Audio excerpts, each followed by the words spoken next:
So, Model Code of Conduct as per Rule 12E of Valuation Rules 2017.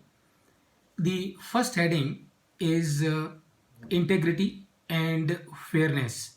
Friends, remember in your exam, you will get questions from these model code of conduct where they might give a clause from these model code of conduct, and they might ask you that this clause pertains to which heading: integrity and fairness, independence and conflict of interest, confidentiality, hospitality and gifts. So this kind of, you will have multiple questions, multiple choices, and then you will have to give the answer. In my experience, if you pay attention to all these 8 headings as I have explained to you, and also the clauses, the 29 clauses which are there under these 8 different headings, if you listen to them with full attention and understand them, I am sure your comprehension, your understanding will be good enough to ensure that you are able to answer this the given question correctly, and it is straight away gives you the 1 mark, and that is the advantage that you have. So what are the clauses which are covered as part of the integrity and fairness? So first of all, friends, it is expected that a valuer will follow high standards of integrity and fairness in all his dealings with his clients as well as with other fellow professionals, because it's not that you will be dealing only with clients. So many times it is possible that in certain assignments you might take help of other fellow professionals from the same domain of land and building, or in certain cases you might even work in association with valuation professionals from the domain of plant and machinery, or from the domain of financial and securities and financial assets, so finance assets. So if you are dealing with any of these professionals and or your clients, it is expected that you will follow high standards of integrity and fairness. Integrity, in other words, is also honesty, and integrity would also mean not to do something which is wrong. And remember, the amount is not important. It may be a small amount, it may be big amount. So loss of integrity will be applicable irrespective of the amount involved, and that is what is expected from a valuation professional, to follow high standards of integrity and fairness. Fairness, which simply means that you have to be fair. You should not be unfair. So whatever you're doing, whatever you're doing is correct. So how to explain fairness? So in your dealing with someone, whatever treatment that you are giving to someone, give the same treatment that you would expect the other person to give you if you were to be in his place. So this is how we will understand as to integrity and fairness, clause number 1. Number 2, a valuer will always maintain integrity by being honest, straightforward, and forthright in all professional relationship.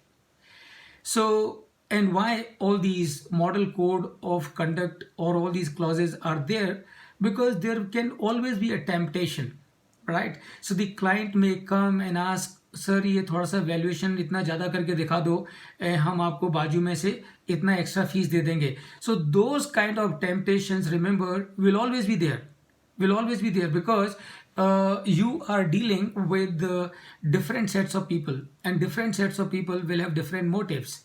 So sometimes such kind of things can also happen in your professional experience, and that is where you have to ensure that you are honest, straightforward, and forthright in all your professional relationship. So even if somebody brings a topic like this, you have to straight away tell him, sorry, no discussion, not acceptable. Please don't talk about it. And that is what is the clause number 2 of the model code of conduct. Number 3, you should always endeavor to ensure to provide true and adequate information and not to misrepresent any facts or situation. So in your reporting that you are making, or in your communication that you may have with your clients or with your fellow professionals, so you have to give true and adequate information, right? So the context can be that you are an outgoing valuer and somebody is coming as a new valuer, and that person is approaching you for certain details, and at that time you have to ensure that you provide true and adequate information to the incoming valuer, and that is the clause number 3 of integrity and fairness. Clause number 4, you should refrain from being involved in any action that would bring disrepute to the profession. And please remember, this clause number 4 of model code of conduct is really vast, and it says that as a valuation professional, you and I should not do anything that will bring disrepute to the profession. And that means what? That means कोई भी गलत काम अगर हम कहीं करें, वो weather valuation से कनेक्टेड है या वैल्यूएशन से कनेक्टेड नहीं है, लेकिन नाम तो वैल्यूएशन प्रोफेशन का खराब होगा, तो ऐसा काम हमको नहीं करना है. And that is the clause number 4 of integrity and fairness. And in my experience, friends, I can tell you, bringing disrepute to the profession, just remember it, because there is always a possibility of a question coming covering this aspect, bringing disrepute to the profession.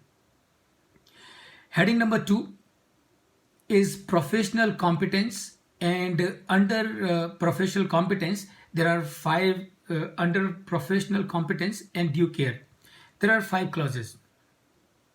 Number 1, and that is high standards of service, exercise due diligence, and exercise independent professional judgment. So I am doing valuation for a client of mine, and this is a live story that I am sharing it with you. So there's a private limited company, and three promoters, directors started this company. Company is in existence for last 3 years, doing very well, making profit. 2 of the directors decide to ask the third director to exit from the company. Now obviously, so if the exit has to be done, there has to be valuation of the company. So when the valuation of the company is being done, it is possible that these 2 directors on one side, and the director who is asked to exit the company from the other side can approach you, asking for the valuation to be done in a manner which is going to be beneficial to them. So the 2 directors who are going to continue to the company, they might ask you to give the undervaluation, and the director who is going to quit the company, he can ask you to do the overvaluation. And remember, either way, if I get influenced, I am not using my independent professional judgment. So if I am getting influenced by either of them, I am not exercising my professional independent judgment. What I have to do, irrespective of whatever they say, I have to do the evaluation of the company as I deem it correct, and that is professional competence and due care. Second clause under professional competence and due care is a valuer should carry out the professional services in accordance with relevant technical and professional standards that may be prescribed from time to time. So you from the land and building, somebody from the plant and machinery, and someone like me from the domain of securities and financial assets, we have to follow certain standards. So these standards, now in case of plant and machinery or land and building, or in case of financial securities and assets, there are standards prescribed by the International Valuation Standards Committee, IVSC.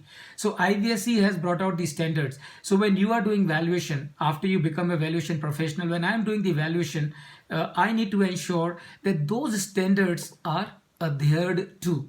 And why those standards need to be adhered to? So that there is a consistency and there is a fairness, and that is what is to be taken care of as part of the clause number 2 for professional competence and due care.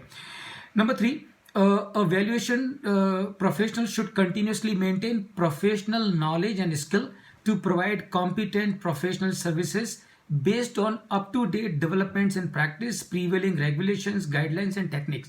So in case of land and building, when you are doing valuation of a land or of a building, you will need to find out as to what are the governing technicalities or technical guidelines or the rules of different authorities. Those will need to be studied and those will need to be incorporated. Rather, the valuation that you will do of the land or the building will have to be in line with those technical standards or technical rules or guidelines that may have been prescribed by any of the authority. Next is number 8. So please remember and pay attention. There are all put together 8 different groups, 8 different headings under the model code of conduct, and all under 8 of these headings, the different clauses have been incorporated, and each clause has been given a unit number. So the numbering continues from 1 to 29. So from the first heading to the last heading, the number continues one after the other. So the number 8 is, in the preparation of a valuation report, valuer should not disclaim liability for its expertise.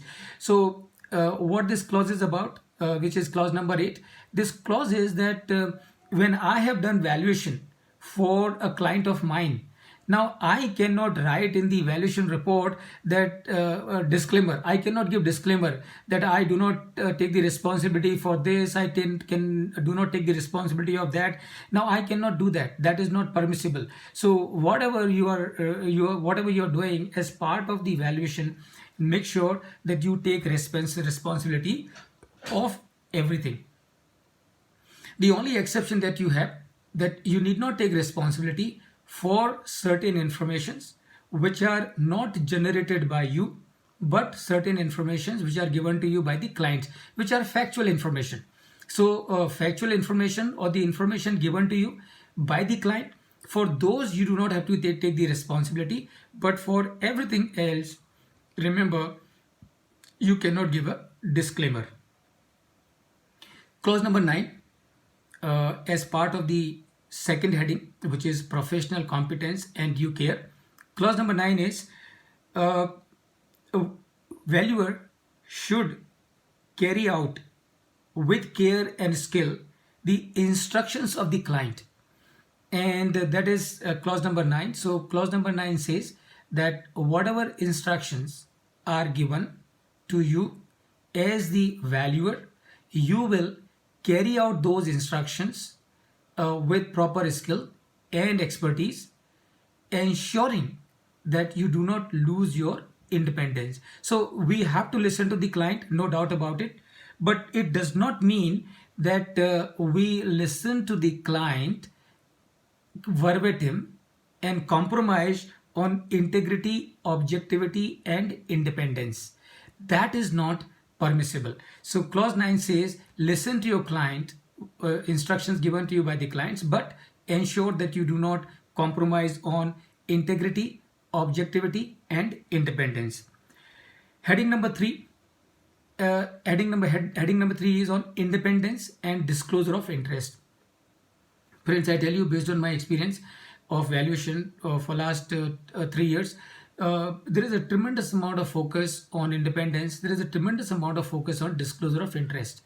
And all of us are practicing professional, so we will understand it much better as to why there is so much of focus on independence and disclosure. Because अगर independence नहीं है तो compromise हो सकता है, अगर independence नहीं है तो compromise हो सकता है, और अगर compromise हो गया तो वैल्यूएशन रूल का जो पर्पस है वही डिफीट हो गया.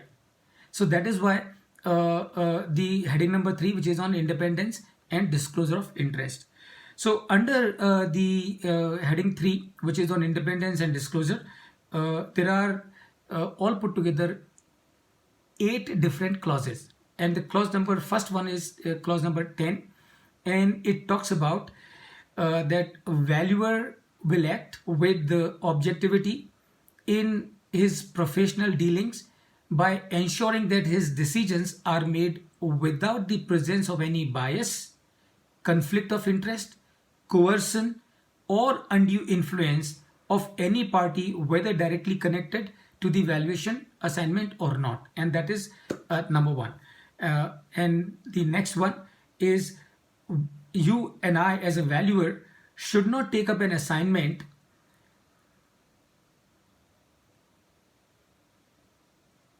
under the act's rules, or any of our relatives are also not supposed to take any assignment which is not independent in relation to the company. So as somebody was asking this question, is it possible to continue in the employment together with the practice of valuation? Answer is no. So if I'm working with the company as a practicing company secretary, right, or practicing chartered accountant or practicing cost accountant, can I also do a valuation for this company? And the answer is no, because since I am already having a role in this company as a cost accountant or chartered accountant or company secretary, and I still do one a valuation, that means there is no independence. Even if everything is going to be above the par, above the board, still the independence is missing, because I already have a relationship, pecuniary relationship with this company. And therefore the clause number 11 of heading 3 says that in case there is an independence, there is dependence with the company of the valuation professional or any of his relatives. So please remember, it's not that only if I'm connected with the company, even if a relative of mine, as defined in the Companies Act, is connected with this company, then also independence is missing, and therefore I should not accept assignment of valuation for this company. And that is what we must remember. Clause number 12, a valuer should maintain complete independence in his professional relationship and shall conduct the valuation independent of external influences. So which is quite obvious, does not need any explanation. A valuer should, wherever necessary, disclose to the client possible sources of conflict of duties and interests while providing unbiased services. So if while accepting an assignment, if you have a feeling, if you have a reason to believe that you may have some kind of conflict of interest with this company, or some kind of dependence with this company, or some kind of pecuniary relationship with this company, then you have to disclose that at the outset to the company. Clause number 14, a valuer should not deal in securities of the subject company. So remember, there is a SEBI's prohibition of insider trading regulations 2015. So SEBI's prohibition of insider trading regulations 2015 in any case prohibits that anyone who is supposed to be insider is not to deal with or deal in the securities of that company. So likewise, if you are already a valuation professional for this company, or you have been given an indication that you are likely to be appointed to the valuation of Reliance or of Tata Motors or of Tata Steel or of Skoda or of Maruti or of PNG or of Hindustan Unilever. So the moment you have been given an indication that you might be given the assignment or valuation of the land and building of plant of this company situated at XYZ place, from that moment you are not supposed to deal in the securities of that company. That means you should not be buying or selling the securities of that company. In case if you get an assignment from any of these companies or any other company for that matter, And if you are already holding shares of this company for last 5, 6, 7 years or whatever that period may be, at the time of discussion and at the time of accepting the assignment, make a disclosure. Sir, thank you so much for appointing me as the valuer for doing the valuation of your facilities in Ranjangaon in Maharashtra. But please remember, for last 2.5 years, I have got so many shares of this company which I have bought from the stock market on so and so date. Or I may not be holding, a relative of mine may be holding. That also I need to disclose. And that is clause number 14 under the heading 3, that is independence and disclosure of interest.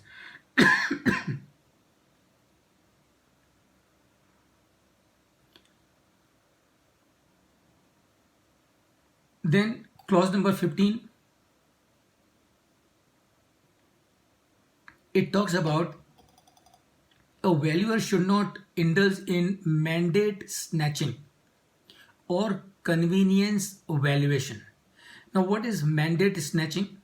Mandate snatching is company is in discussion with a valuer already, and it is almost decided that the assignment will be given to the valuer X for a price of 10 lakh of rupees. You come to know of this, that so and so valuer is going to get this assignment from this company for a professional fees of 10 lakhs. You realize that you have some contact, some connection, someone known in that company, and through that person you approach the company and say that I can do this valuation for 8 lakh of rupees. Now that is mandate snatching, not permissible as per clause 15 of the Model Code of Conduct. Neither convenience valuation is also not permitted, and a valuation professional should not indulge in convenience valuation. Convenience valuation का मतलब क्या है? The client has got certain figure in his mind, right? That figure is not justified by the real value of the assets of the company, but the client wants someone to give a report, valuation report, quoting the figure which client has got in his mind. And the client approaches you that I want you to do the valuation of my land and building situated in Mahad district in Maharashtra, and I am prepared to pay you a fees that you want me to pay you. Only thing is you will have to do the valuation and show a value of this amount. That is convenience valuation. So as per clause 15 of the Model Code of Conduct, a valuation professional is not to indulge in giving convenience valuation. A valuer should communicate in writing with a prior valuer. So please remember, not only as a valuation professional, you are not to indulge in mandate snatching, or you are not to indulge in convenience valuation. As a valuation professional, you are also supposed to communicate with a prior valuer if there is a knowledge of any prior valuer being appointed for this assignment. So in case a company has approached you for doing the valuation, and they want to give you the assignment, but in this course you come to know that this assignment was given to somebody else, but for some reason it has not been given, or it has been taken back. So the clause 15 of the Model Code of Conduct also requires you to communicate with that prior valuer and let him know of this development, and before you accept the assignment. Clause number 16, which is under the heading 3 on independence and disclosure of interest, it talks about not to charge success fees. And remember, there can be a question on this: what is success fees? So the clause 16 of the Model Code of Conduct talks about success fees. As a valuation professional, you and I are not supposed to charge success fees. Success fees का क्या मतलब है? जितना ज़्यादा valuation उतनी ज़्यादा मेरी fees, and that is success fees. So you cannot fix you cannot charge the fees based on the success rate, and that is clearly prohibited in the Model Code of Conduct under clause number 16. Then you have clause number 17, and the clause number 17, which is under the independence and disclosure of interest, and it talks about in case of fairness opinion or independent expert opinion. Now let me first explain to you what is fairness opinion.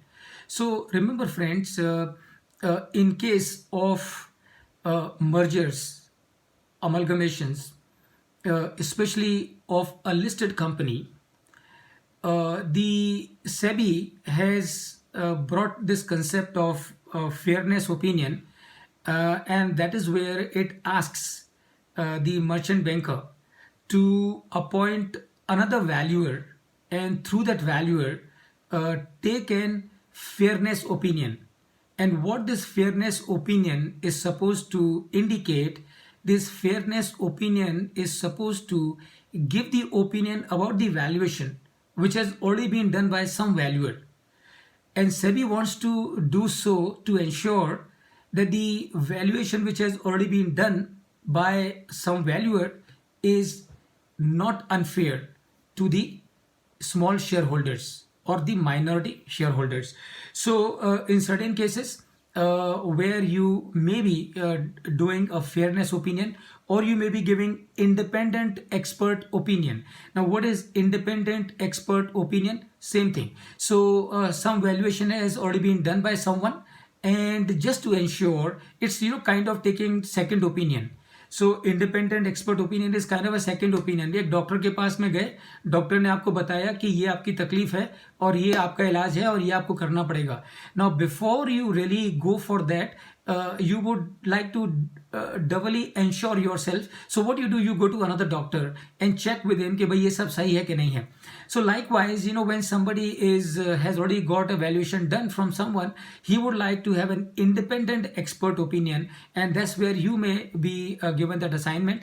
And so in case if you are giving fairness opinion, or in case if you are giving independent expert opinion, it is your obligation, it is my obligation to ensure that we disclose to this company in case if we had any earlier association with this company, and that is what we are supposed to disclose under clause number 17.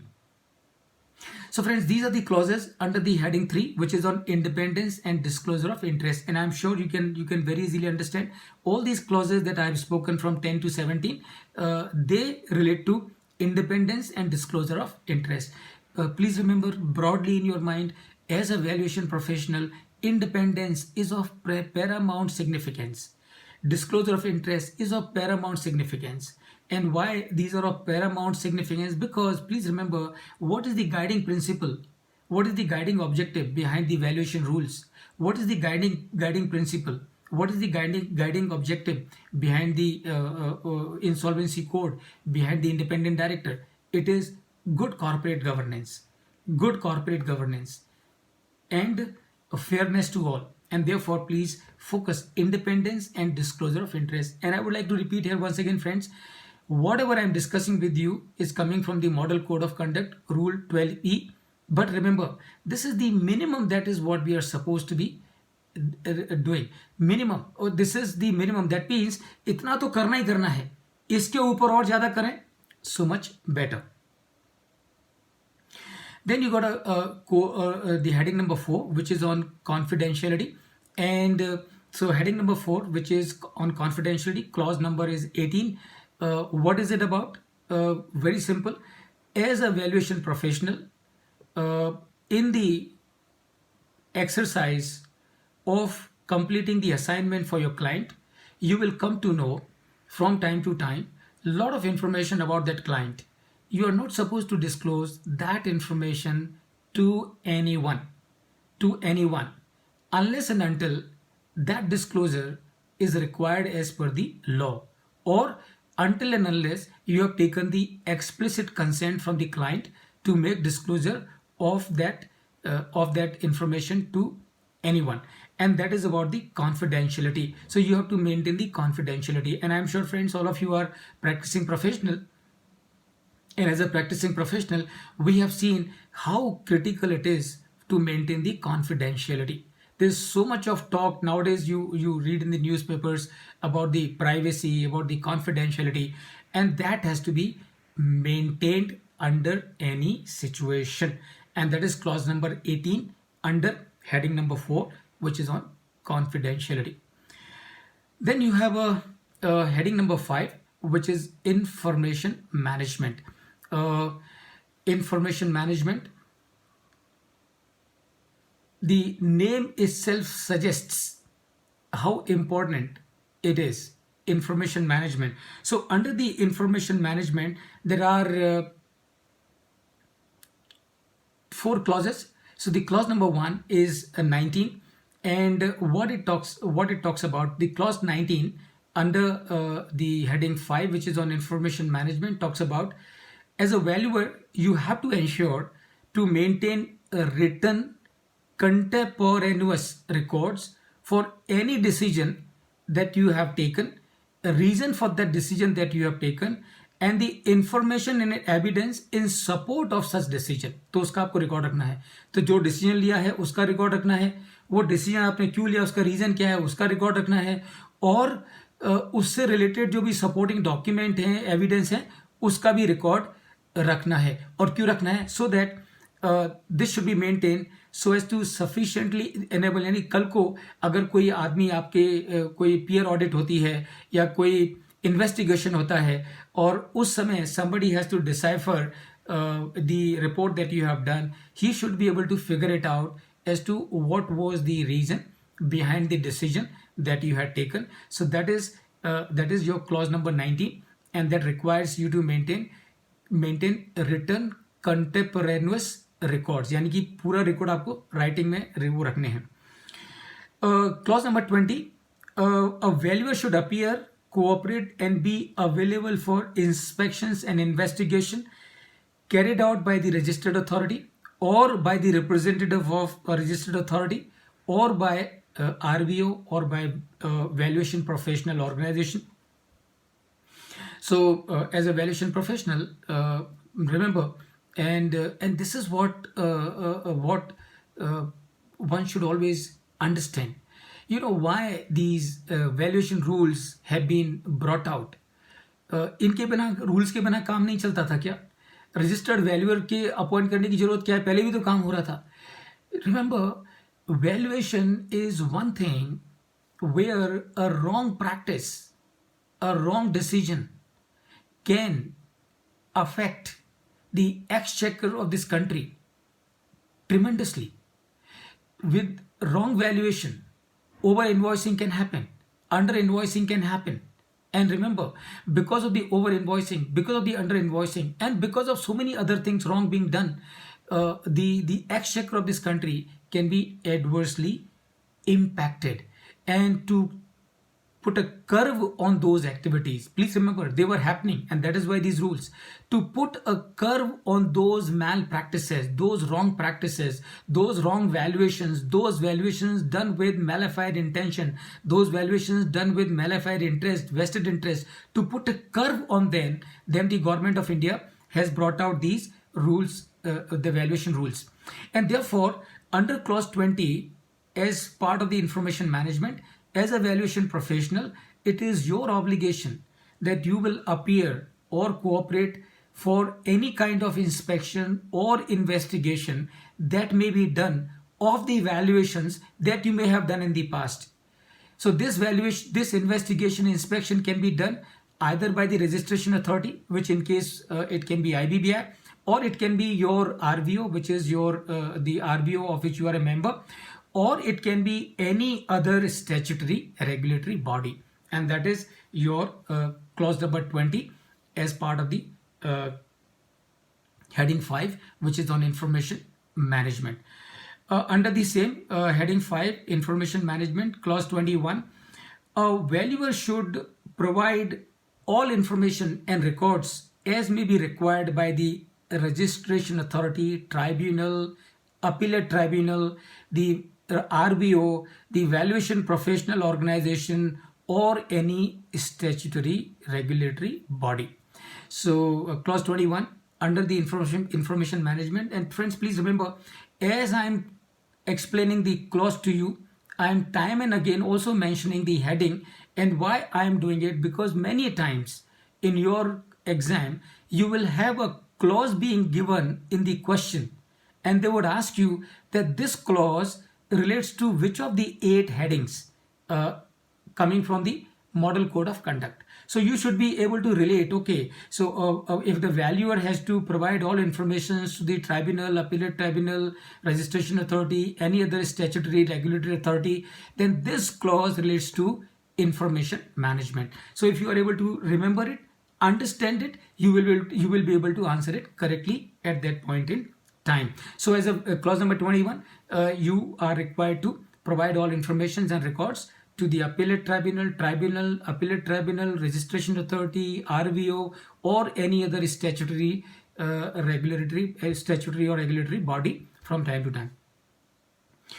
Clause 22 talks about under the information management heading 5, a valuer while respecting the confidentiality. So remember, as part of the confidentiality under the heading 4, it was expected that you will maintain the confidentiality, but there's a rider to it. And what is the rider? The rider is a valuer while respecting the confidentiality of information acquired during the course of performing professional service should maintain proper working papers for a period of 3 years. And as I was telling you, that there can be a question as to for how many years a valuation professional is required to maintain the records of the valuation assignment, that is for 3 years,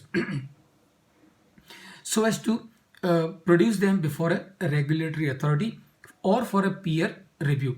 Now please remember, it is not that you have to maintain these records only for a period of 3 years. No, in case if there is an investigation going on, in case if there is an inspection going on, in case there is a case going on in respect of the valuation that you have done, in that case this condition of 3 years is not applicable. This condition of 3 years is extended up to the time the matter is finally decided. So in that case, you may even have to keep the records for a period which is much longer than 3 years. So this is your heading number 5, and that is your information management.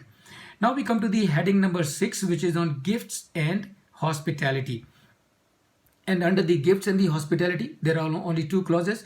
So number 1, the clause number 23. So as per clause number 23 of heading number 6, which is gifts and hospitality, the valuer should not accept gifts or hospitality which undermines or affects his independence as a valuer. So आप एक company ने आपको valuation के लिए appoint किया, और वो company ने आपको शाम को घर में एक फ्रिज भेज दिया एज ए गिफ्ट, और गिफ्ट फ्रिज नहीं भेजा, एक प्रेस करने का, आयरन करने का मशीन भेज दिया, doesn't really matter, forget iron, एक पेन भेज दिया, not to accept. You are going for some work somewhere, and the company calls you saying, sir, you don't worry about it, you are going to Goa, you are going to Singapore, you are going to this place, you are going to that place, we will take care of your expenses, don't worry about it. This is a goodwill gesture from our side. No such goodwill gestures are permitted. Absolutely no. So not to accept any gifts or hospitality. And please remember, this accepting of gifts and hospitality is not only applicable to the valuer but also to his relatives. So not only the valuer cannot receive the gifts, the valuer cannot accept the hospitalities, even the relatives of the valuers can also not accept such hospitality or such gifts. That's clause number 23 as part of the heading number 6 on gifts and hospitality. Clause number 24, a valuer should not offer gifts or hospitality or a financial or any other advantage to a public servant or to any other person. So we know that many times we get the valuation assignment from banks or from other government departments, right? So getting the valuation assignment from bank, perfectly fine. Getting the valuation assignment from the government agencies, perfectly fine. Getting the valuation assignments from the private sector companies, perfectly fine. But you as a valuation professional, as per clause 23(4), are not supposed to give any gift or hospitality. Like, you cannot accept a gift from a client, or you cannot accept hospitality from a client. Likewise, you also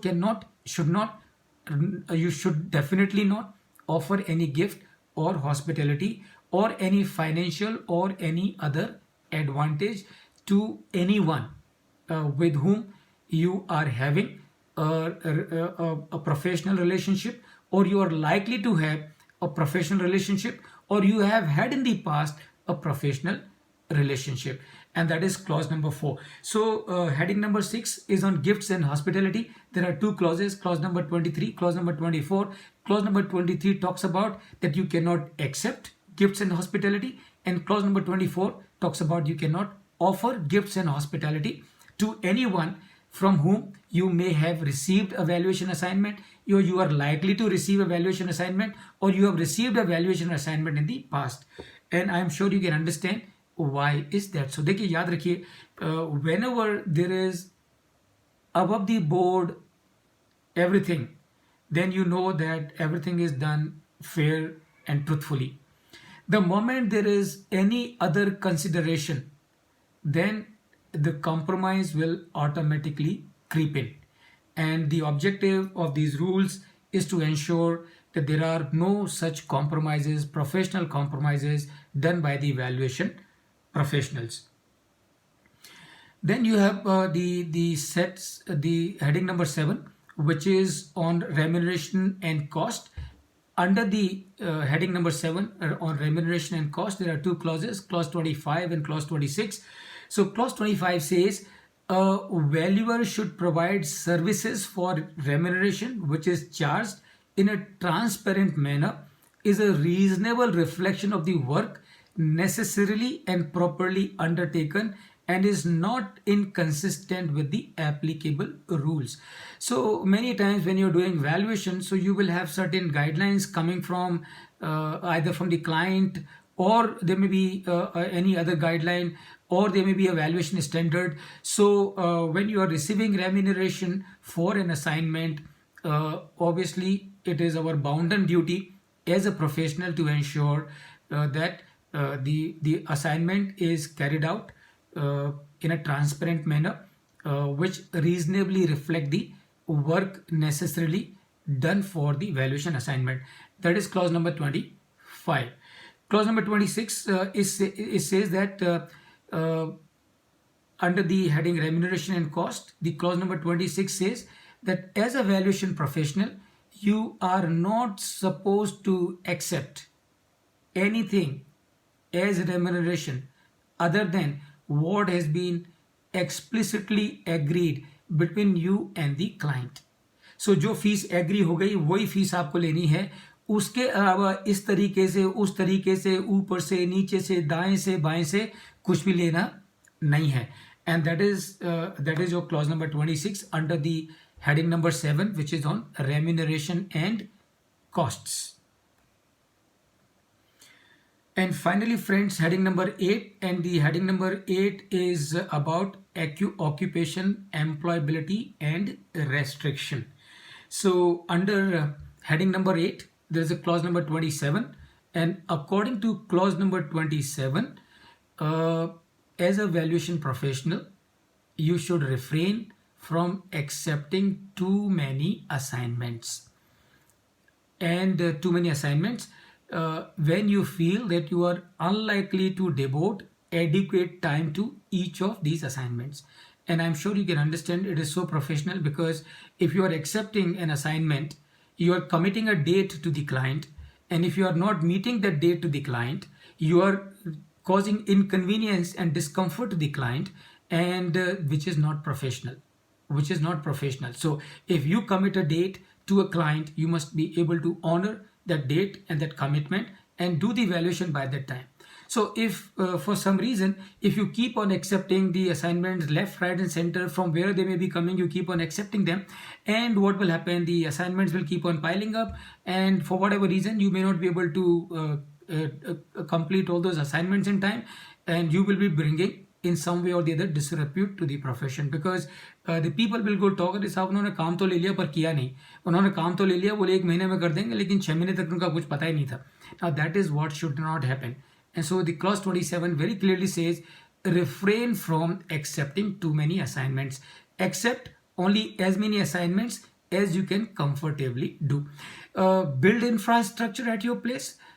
Employ professionals at your place, employ people at your place, and if in that case, if you're able to do a professional job, of course you are free to do that, because ultimately as a professional we are supposed to do a quality job. So if you can do that quality job, there are no problems. But if you know that it is highly unlikely that you will be able to give time to all those assignments that you are accepting, in that case you should refrain from accepting too many assignments from too many places. That is clause number 27 under the heading number 8, which is on occupation, employability and restrictions.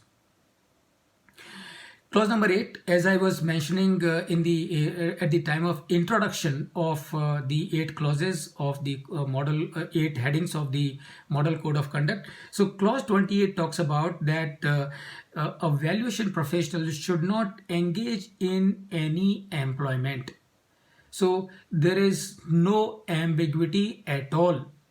Either you are in employment or you are in practice as a valuation professional.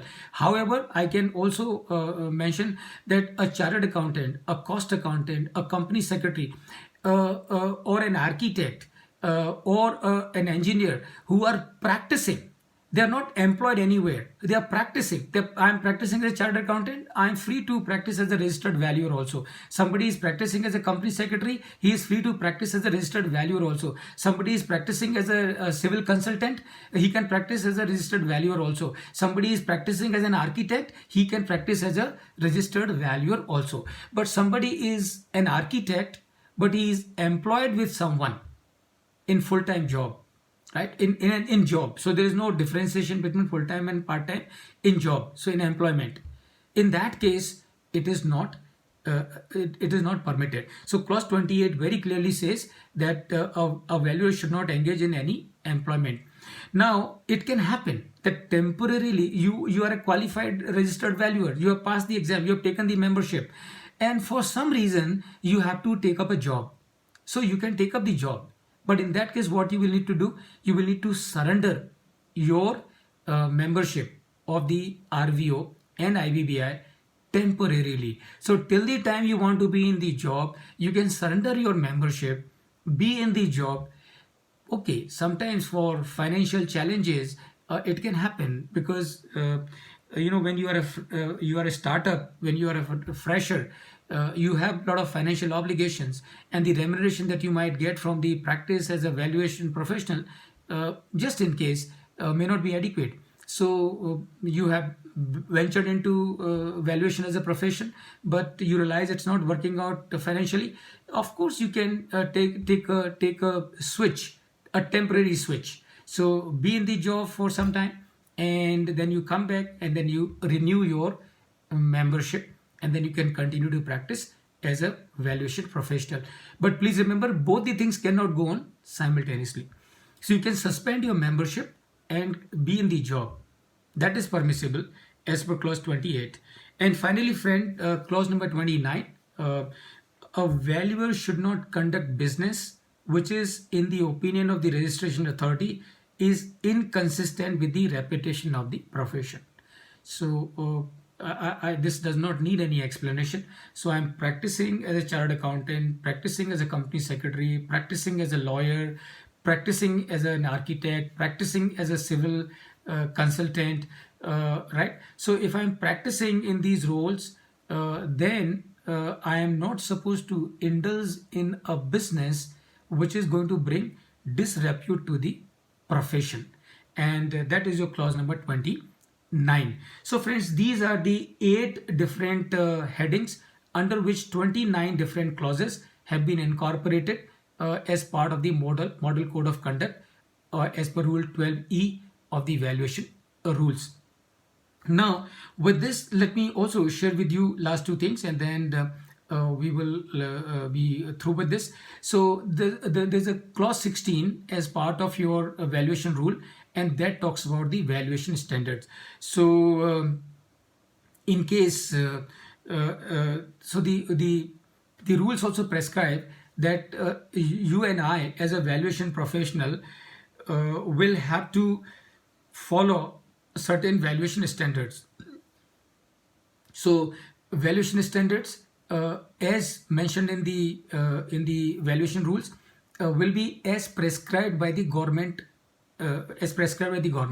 So now, until the time, so the clause 16 on valuation standards also says that a valuation professional will follow the valuation standards as may be notified by the government.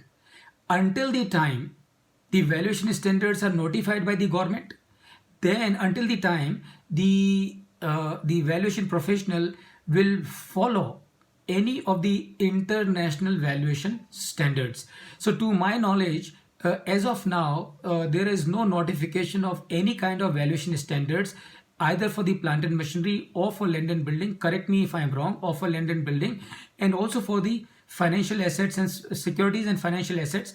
As of now, the government of India has not notified any valuation standards, and therefore the government of India has said that in that case you can follow the valuation standards as may have been prescribed by any international valuation standards organization. So International Valuation Standards Committee, IVSC, has issued the valuation standards, and which are applicable to land and building, which are applicable to plant and machinery, which are also applicable to the financial securities and financial assets, because in the valuation standards as prescribed by the IVSC, International Valuation Standards Committee, there is a separate chapter for the plant and machinery. There is a separate chapter for the land and building, and there are separate chapter for the financial assets and securities. So you can refer to those valuation standards. It also says, the clause 16 of valuation of the rules also says that the valuation professional will also follow any valuation standards which may have been prescribed by the VPO, that is Valuation Professional Organization. It is also known as RVO, Registered Valuers Organization. So to my knowledge, no such notification has been done by any of the valuation organization. If there are any, you can please correct me. Until the time it is done by the government, until the time it is done by any of the government, any of the RVOs, you are supposed to follow international valuation standards which are of IVSC, and I'm sure there are many other international valuation organizations. They also have brought out the valuation standards, so you can follow any of those international valuation standards prescribed by any of the international valuation organization. So that is, friends, your clause number 16. Now please remember, following valuation standards is of utmost importance. It is of utmost importance because remember, as an individual, if I am doing the evaluation, there is a possibility that I may deviate. I may go in this direction, that direction, I may go into any direction, and that will bring inconsistency in the practice of the profession. So to ensure there's a consistency and conformity in the practice of the profession, we have to follow these standards. So whatever standards are there, make sure when you become a valuation professional and when you do your assignment, do refer to any of these standards. Ensure that the valuation that you are doing is in line with the valuation standards. देखिए, उसका एक बहुत बड़ा फायदा ये है कि आप valuation standard आप जब लेते हैं, उसको रेफर करते हैं, तो उससे आपको एक रोड मैप मिल जाता है. If I am doing valuation, I really do not know as to how do I have to go, where do I have to go, because valuation is a huge exercise. But if I refer a valuation standard, it works for me like a lighthouse. तो वो मेरे लिए light house की तरह काम करता है. So this is how you should always use the valuation standards, whatever they may be. And finally, friends, I would also like to talk about the clause 18, which is on valuation report. So obviously, as the valuation professional, ultimately when you get an assignment, when you get a mandate, when you get an engagement for doing a valuation, You will spend a lot of your time, energy, experience and expertise in completing the evaluation. And please remember, your report is not merely a report. आप ये मत मान के चलिए कि आप जो report बना रहे हैं वो खाली एक रिपोर्ट है, एक कागज है, is bundle of few pages. No, जो रिपोर्ट आप बनाएंगे, that report is a tool. And please pay attention, that report is a tool for your client to take a decision. So you are not giving him a bunch of papers, you are giving him a tool for taking a decision. तो आप एक land का valuation कर रहे हैं, एक building का valuation कर रहे हैं. Why you are doing the valuation of land, why you are doing the valuation of a building? Because somebody wants to sell that building, somebody wants to buy that building, somebody wants to sell that land, somebody wants to buy that land. And that somebody who wants to sell or buy that land or building or both of them together, they have to take a decision. And how can they take a decision? They can take a decision only when they know as to what is the fair price of that land or that building. So please remember, आप जो report बना के दे रहे हैं वो खाली कागजों का बंडल नहीं है, वो सामने वाले के लिए डिसीजन लेने का एक बहुत बड़ा टूल है. सो जब आप वैल्यूएशन रिपोर्ट बनाएंगे, आपकी valuation report must be a very neat and clean and comprehensive and informative, knowledgeable compilation of relevant information that will help your client to take a decision. So the clause 18 of the valuation rules prescribes what are the contents that you must incorporate in the valuation report. So it talks about the minimum contents. इतना तो आपको देने देना है, इसके ऊपर आप देंगे so much better, because ultimately, please remember, what should be the driver when you are making a report?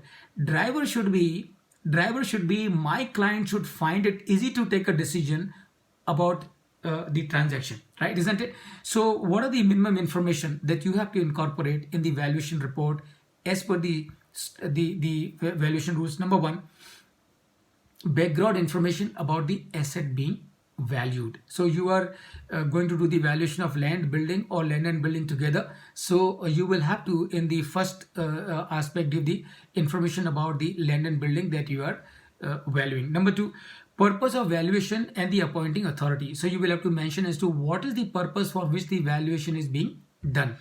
Is it being done because somebody wants to purchase it for constructing a mall, or constructing a factory, or constructing a commercial house, or constructing a residential house, or bringing out a housing project? So whatever may be the purpose, that has to be mentioned in the evaluation report. And also name of the appointing authority. And name of the appointing authority is going to be, can be the board of directors of the company, or the audit committee of the company, or the chief executive officer of the company. So whoever is the appointing authority, name of that you have to mention in your valuation report. Number three, you also have to give the identification of the valuer and other experts involved in the valuation. So if you are doing the valuation, you have to mention in the very beginning about yourself. And in case if you are taking help of other valuation professionals, you also need to disclose that in the course of the valuation of this asset, I have also employed a valuer from the side of securities and the financial assets, or from the side of plant and machinery, or I have also employed somebody as a land and building valuation professional.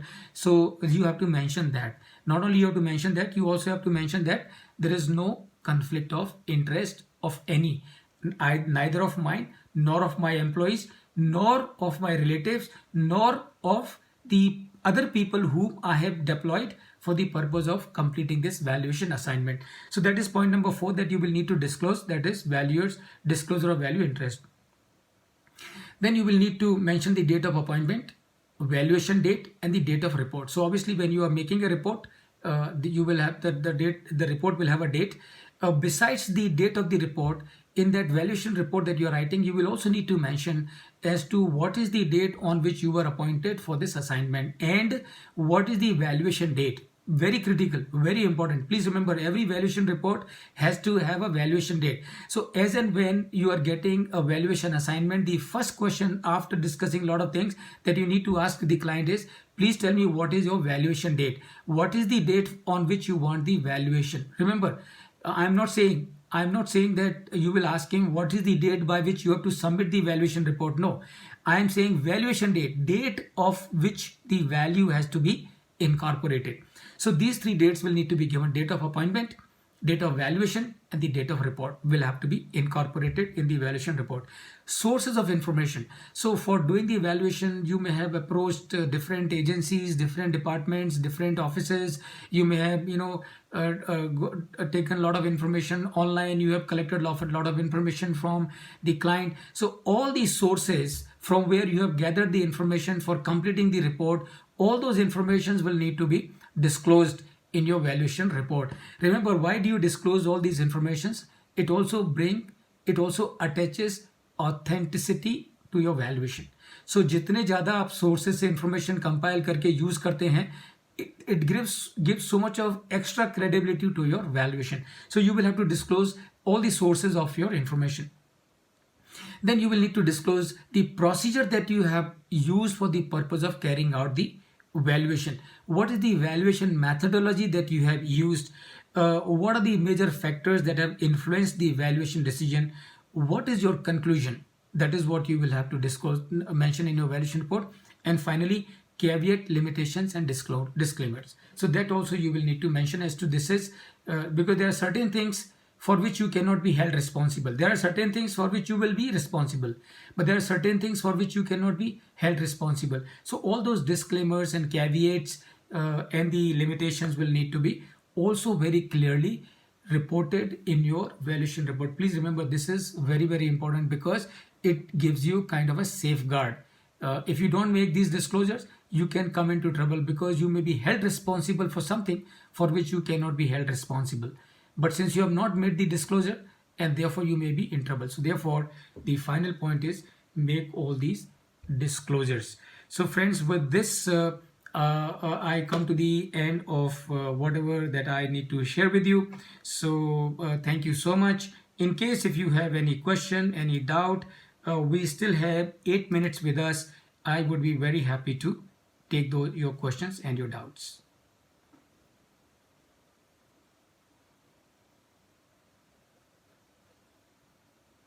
Anyone who wants to say something, you can please unmute yourself.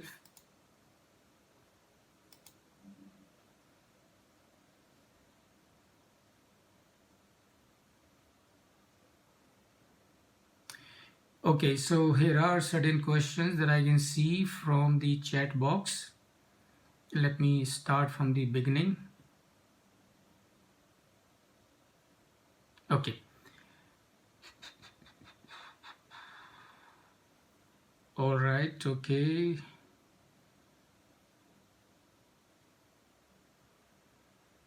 All right, okay.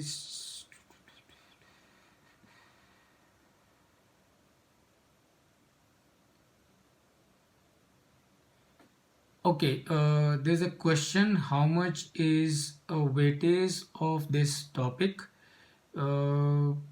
As I would remember, I think you will get from the rules, valuation rules put together, about 3 to 4 marks of questions. Okay. Can we work as a consultant with a valuation firm? Okay, so when you are working as a consultant and not in the employment, and there's a difference between working as a consultant and in employment. There's a difference. So, like a chartered accountant or company secretary can be working with a company on a retainership basis. So, where he would get a fixed amount every month, and he's not in the employment. So I suppose this question is from Vishwam. Vishwam, working as a consultant with a valuation firm, in my view, should not be a problem. Then there's a question along with valuation, can we own a construction or designing firm? So again, remember, the restriction is on employment. The restriction is on employment, and since the restriction is on employment, and if you are owning it, you are not getting employed, and therefore in my view it should not be a problem. There's a question from Ravindra. I working Tata Consulting Engineers as a consultant. So if you are working as a consultant and with Tata Engineering, one will have to see as to it is sometimes possible that the person is employed as an employee, but he is designated as a consultant. So you will need to examine as to what are the basic characteristics of your engagement with Tata Engineering. So if the basic characteristics of the engagement shows that it is not employment, I suppose it should not be a problem. How much could we charge in valuation? Okay, that's a very good question, Vivek. Charge as much as you can, provided the client is prepared to pay. So remember, you are doing valuation and you are helping the client to take a decision.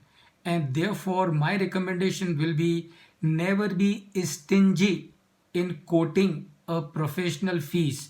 So you must always ensure that you do not compromise, you do not fear in quoting your professional fees. Make a judgment, take a decision, take a call, decide कि मुझे कितनी मेहनत करनी पड़ेगी, how much work I will need to put for doing this assignment. So correspondingly fix your remuneration and don't underquote. For God's sake, never underquote. When you are confident of your service, you should never underquote, because if you underquote, that means you are undervaluing yourself. If you underquote, you are undervaluing yourself. And please remember, if a valuer is going to undervalue himself, then who is going to value him fully? So never ever underquote. Charge as much as you can, as much your client can pay to you.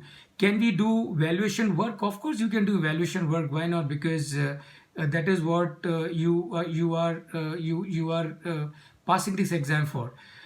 Sir, I am working Tata Consulting Engineer as a consultant. Can we do valuation work? I think I have answered this question already. Just examine the contract that you have with the Tata Engineers. So if there is a clause in the contract that you have signed with Tata Engineers which says that you as the consultant with Tata cannot engage with any other organization or whatever, in that case, even though you are working as a consultant, it is expected that you would be working with them full time, and in that case you may not really be able to practice as a registered valuer. Sir, will we be given all this topic in material? Okay, so whatever I have shared with you, which you have said till now, I suppose this whole session has been recorded, and I'm sure the IOB RVF will give you the link. So whenever you want to listen to it once again, you can always replay it. So that should not be a problem. I hope that will serve your purpose also. And in any case, whatever I have spoken is all given in the model code of conduct, so it's already there. But I know a lot of commentary, a lot of examples that I have given will not be there. But then you can always listen to this recording once again to refresh your memory. Can any job holder appear in IBBI exam and after passing exam quit his job to start own practice? Is it legal? Perfectly fine. Perfectly fine. Just check your eligibility. See, writing this exam, there is no problem. You can write this exam. Even if you are in employment, you can write this exam. There is no restriction. The only thing is, you pass this exam, you can practice as a valuation professional only after you have quit the job. So, Partha, your query is absolutely fine. You can definitely write the exam, pass the exam, and I wish you all the very best that you pass the exam. And once you pass the exam, quit your job and start practicing as a valuation professional. Friends, please remember, it is quite possible that some of you who are really fresher might have little bit of challenge initially when you start practicing as a valuation professional, but the scope of valuation in this country is huge, and it is used today, and it is going to be even more used today. Please remember, India's economy is on a song now. India's economy is on a song now. Mark my word, today, even though I tell people that in the current share market, one should be cautious. but fundamentally India's economy is very strong. The requirement for valuation for land and building, plant and machinery, financial securities and assets in next few years is going to be tremendous. So the scope is going to be huge, and therefore you really do not have to worry about the scope. So you can take your chances for sure, and you can do that. There any many private companies such as PwC, JLL, etc. are into valuation for big banks. Are they allowed to do this in India? See, remember, that's a very good question, Aljapur. Now, you know what, the working methodology or is prescribed already in the valuation rules. So either you can practice as an individual or you can practice as a firm, you know, which is like by different names. So all these big firms, even if they are doing the assignments, you know what they have, they will have the panel of valuation professionals, or they will have an entity of valuation professional which is otherwise independent of these big consulting firms or the audit firms. And this is how they work. So because the valuation can be done only by valuation professional or the valuation professional organization. So this is how it is done. Aljapur, I hope that answers your question. So you can, you know, these big fours or audit firms or big consulting firm, they can do a tie-up with you. So whenever they get an assignment, they will get in touch with you. They will get the assignment done from you. Everything will be done by you, and your name also will remain. But fees, you know, can be suitably adjusted. So that's your question. I hope that answers your query. I can do valuation without passing the exam. That's a good question. Yeah, you can do the valuation without passing the exam, but it will not be recognized, because today, as per the law section 247 of the Companies Act 2013, any valuation which has to be done as per the requirement of the Companies Act, it has to be done by a registered valuer. So registered valuer is someone who has passed the exam and who has also become member of IBBI and member of RBO. So only then you can do the evaluation. There is no doubt about it, but you cannot put your name and stamp. And if you cannot put your name and stamp, then it has got no value. So if you have the confidence of being able to do the evaluation, you might as well quickly pass the exam as quickly as possible. Practice as a registered valuer and earn a lot of money. Can I do evaluation? Okay, can I do? I think I answered this question. This foundation of not working with any company is only after we get IBBI registration, isn't it? Does this clause apply after getting membership of IBBI? Okay, let me understand your question. This foundation of not working with any company is only after we get IBBI registration. Yes, of course. So it's not after you get the registration with IBBI. When you apply for the registration with IBBI or RBO, at that time you should not be in the employment. So before you apply for registration with IBBI or with any of RBBO, it is at that time that you will have to surrender your employment. Right. So what is meant by government registered valuer? So I would think, because okay, so in the past I suppose there was a practice of people getting registered with different government agencies, and then they would call themselves as government registered valuer.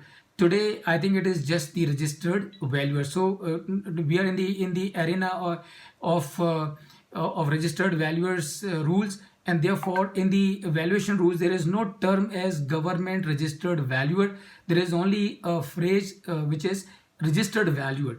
So that is how I would answer your question. So I think I have taken all the questions that you have posted in your chat box, and the time is also 5:05. So Mohit, if you are there, so thank you so much, and thank you all the participants. Over to you, Mohit. Thank you. Thank you very much, sir, for the